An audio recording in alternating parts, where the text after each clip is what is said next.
তোমরা আমাকে বলেছিলে এটা আমার মানে শ্যাম্পু করার মানে চুলটা কাটার পরে চুলটা দেখাচ্ছি, আর হেয়ার কাট ভিডিওটাও দেখতে পাবে। কারণ কি বলো তো, তোমরা ওটা বুঝতে পারবে না, কারণ যেহেতু ওইটা আমার পুরো ধুলোবালি হয়ে চুলটা খুব খারাপ হয়েছিল, সেই জন্য একটু তোমাদেরকে দেখাচ্ছি হেয়ার কাট ভিডিও। তোমরা বলেছো রিয়েল ভয়েস দেওয়া সম্ভব ছিল না, কারণ দেখো ওইখানে আমি যেখানে চুল কাটতে গেছিলাম ওখানে অনেক মানুষ ছিল, অনেক বলতে অনেক রকমের মানুষ ছিল ওই জন্যে। আর আমি এক সাইডে ভিড় ছিল, তাও যেহেতু আমাকে গিয়ে দেখো সবাই বসে আছে তারপরেও আমাকে কেটে দিচ্ছে। আর তোমাদের জন্য আমি সেলুনে গিয়েছিলাম, কারণ আমি সেলুনে চুল কাটতে যাই না, আমার চুল বাড়িতেই এসে এই নাপিত কাকুটাই মানে এই কাকুটাই চুলটা আমার কেটে দিয়ে যায়। বাড়িতে বাবা ডেকে আনে, তারপর আমাদের বাড়ি থেকে বেশি দূর নয়, এসে চুলটা আমার কেটে দিয়ে যায়।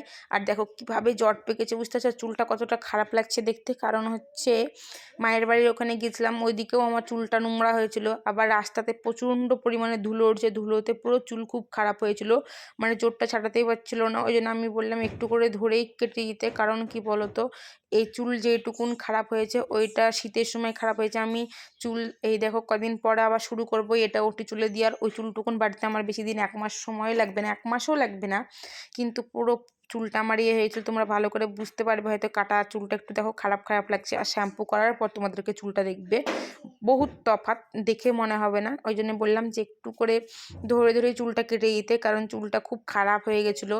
খারাপ হয়েছিল বলতে ধুলো বালির জন্য। আর শীতের সময় যেহেতু আমি চুলে কিচ্ছু দিতে পারি না, কিচ্ছু বলতে কিচ্ছু দেওয়া হয় না, ঠান্ডার সময় না পারি হেনা দিতে, না পারি ডিম দই দিতে, না পারি কলা দিতে, তারপরে না পারি পেয়ারার পাতার মানে রস করে কন্ডিশনার, মানে আমার চুলটাতে কোনো কিছু মেথি দিতে মানে পেঁয়াজ মানে আমার কোনো কিছুই দেওয়া হয় না।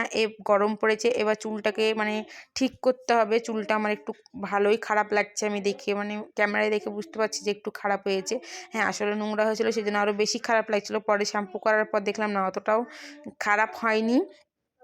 কারণ কি বলতো, যেহেতু ধুলো পড়েছিল রাস্তার ধুলো, আর যেহেতু আমার বাবার বাড়ি থেকে অনেকটাই দূর, আমি বাড়ি এসে দেখলাম যে শ্যাম্পু করার পরেই দেখো শ্যাম্পু করার ভেজাই চুল, শ্যাম্পু করে কেবলই সিরাম দিয়ে একটু মাথাটা আঁচড়ানোর পর দেখলাম যে অতটাও চুলটা মানে হয়নি ড্যামেজ, তবে আমার মতে অনেকটাই নিজেকে ড্যামেজ লাগছে, কারণ আমার চুলটা আরও সিল্কি চকচক করে, সেটা আমার মতে একটু কম লাগছে, সেটা আমি আবার ঠিক করব। ঠিক আছে, তাহলে আরও নতুন নতুন ভিডিও আসতে থাকছে। Tata, bye bye.